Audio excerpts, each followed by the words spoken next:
তুমি কি জানো উম্মত, আমি 23টা বছর টানা তোর জন্য কেঁদেছিলাম।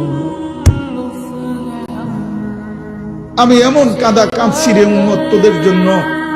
এশার নামাজের পরে দাঁড়াইছি, ফজরের আজান পর্যন্ত আমি আমার মালিকের কাছে তোদের জন্য, উম্মতের জন্য চোখের পানি ফেলে কাঁদছিলাম।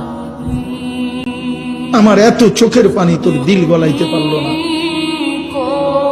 আমি তায়েফের পাথরের আঘাতে আমার পিঠটা চালনির মতো ছিদ্র ছিদ্র হয়ে গেছে রক্তে।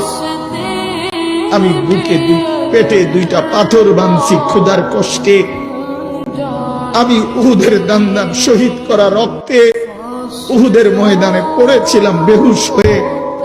আমার ঘরের চুলায় 3 মাস রান্নার জন্য কোনোদিন চুলায় আগুন জ্বলে নাই।